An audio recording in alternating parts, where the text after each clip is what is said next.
Right, guys, you know that Labour have been running around screaming and shouting about how they want to protect women and all this nonsense. All this is coming obviously after the Sarah Everard situation we had a couple of weeks ago now, and indeed the protests that actually followed it, which she doesn't mind still voting for the Coronavirus Act when it comes up next week, but that's a completely different topic, something I dealt with from Steve Baker and Jonathan Ashworth earlier. This one here is relation to the candidate for the Hartlepool by-election who apparently said something like, "Who is your favourite Tory MILF at a dinner party?" because in this day and age that is spicy and actually makes a difference. Personally, I don't really care, but obviously the media are all over it like a fly around shit. So her being pulled up on it here was always going to happen, and her response is rather funny, I think you would agree. Here, enough of me talking shit, listen to it for yourself.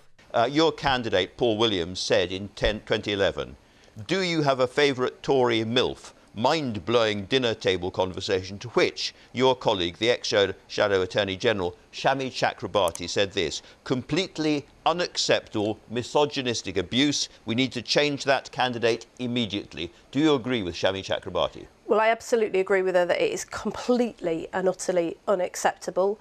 He was right to apologise, and if he hadn't apologised, frankly, we'd be having a very different conversation on this show this morning.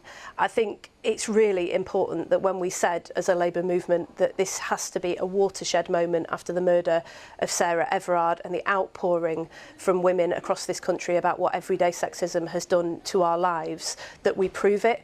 Paul has apologised. He now has to go out and show that when we said this was a watershed moment, we're going to use it. He has a huge platform through the by-election to demonstrate that, and I am absolutely determined that we are going to do that.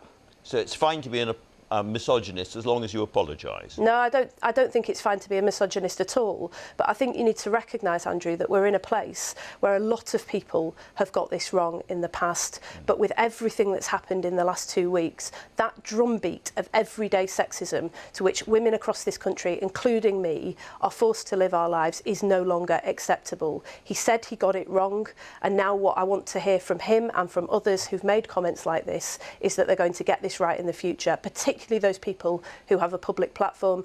But aren't Labour some of the biggest proponents of cancel culture going at the moment? You know, as soon as someone finds out that someone had said something a bit spicy maybe 10 or 20 years ago, they run around screaming how they should be cancelled, they should lose their job and even go to prison. It's actually a bit like the SNP up north in the Alex Salmond scandal that Nicola Sturgeon still hasn't resigned for. We sit and hope that she will soon. But I think you would agree there that entire clip is completely hypocritical in every sense of the word, especially when you factor in Labour's actions before this point. They have literally cancelled anyone they could at any given moment because they don't like what they have said at some point before, including, as with this one, many years ago. The difference is here, this is one of their own and they actually need him to try and win this election. So Lisa Nandy will use some mental gymnastics and political bullshit to try and get out of it. Obviously, it was a good thing that Andrew Marr called her out on it straight away, saying that it's okay if he apologises. She then goes round the houses trying to make out like it's not okay, but it's all a load of bollocks. Which I'm sure you would all agree is kind of par for the course for Labour at this point. It's all they know to do. They are essentially a bunch of headless chickens walking around with their fingers up their arseholes.